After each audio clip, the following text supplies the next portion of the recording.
വിഴിഞ്ഞം അന്താരാഷ്ട്ര തുറമുഖം വാണിജ്യാടിസ്ഥാനത്തിൽ പ്രവർത്തനം ആരംഭിച്ചതിന്റെ ഔദ്യോഗിക പ്രഖ്യാപനവും സർട്ടിഫിക്കറ്റ് വിതരണവും നടന്നു.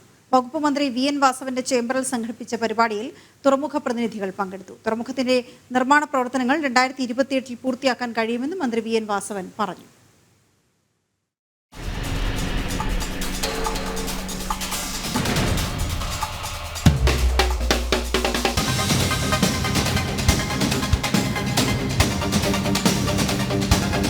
വിഴിഞ്ഞം അന്താരാഷ്ട്ര തുറമുഖത്തിന്റെ ട്രയൽ റൺ വിജയകരമായി പൂർത്തിയായി.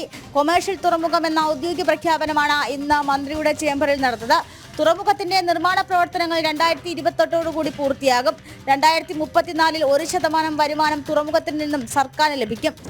നമുക്കിപ്പോൾ 1,47,000 കണ്ടെയ്നർ വന്നു, നമ്മൾ കൈകാര്യം ചെയ്തു എന്ന് പറയുമ്പോഴും നമ്മുടെ എയിം അതിൻ്റെ പൂർണ്ണതയിലെത്തി എന്നുള്ളതാണല്ലോ അത് സ്ഥിരീകരിക്കുന്നത്. പിന്നെ നമുക്കതിന് വേണ്ടിയിരുന്ന സാങ്കേതികമായ നമ്മൾ ഉണ്ടാക്കിയിട്ടുള്ള കരാറിലെ ഉള്ളടക്കങ്ങൾ, അവിടെ ബ്രേക്ക് വാട്ടർ 3000 മീറ്റർ ആയിരുന്നു നമ്മൾ പറഞ്ഞിരുന്നത്, ആ 3000 മീറ്റർ നമ്മൾ എത്തിയിരിക്കുന്നു. നമ്മുടെ ബർത്ത് 8 മീറ്റർ ആയിരുന്നു, അത് പൂർണ്ണതയിലെത്തിയിരിക്കുന്നു. ISPS കോഡ് അത് വന്നു കഴിഞ്ഞിരിക്കുന്നു. പിന്നെ നമുക്ക് ആവശ്യമായ ഗോഡൗൺ ഫെസിലിറ്റി, കസ്റ്റംസ് സൗകര്യങ്ങൾ, ആ ഫെസിലിറ്റികൾ, അത്തരം കാര്യങ്ങളെല്ലാം വന്നു കഴിഞ്ഞിരിക്കുന്നു. അടുത്ത ഘട്ടം റെയിൽവേ കണക്ടിവിറ്റിയും റിംഗ് റോഡ് പദ്ധതിയുമാണ്.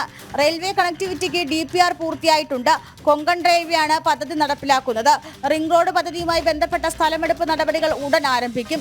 ശാസ്ത്രീയ പഠനവും പരിസ്ഥിതി ആഘാതവുമായി ബന്ധപ്പെട്ട വിഷയങ്ങളിൽ അനിവാര്യമായ ചർച്ചകൾ നടത്തേണ്ടതുണ്ട്. നാഷണൽ ഹൈവേയുമായി ചേർന്നുകൊണ്ട് ഈ ചർച്ചകൾക്ക് ശേഷം അനുയോജ്യമായ തീരുമാനമെടുക്കുമെന്ന് മന്ത്രി വ്യക്തമാക്കി. ജനം, തിരുവനന്തപുരം.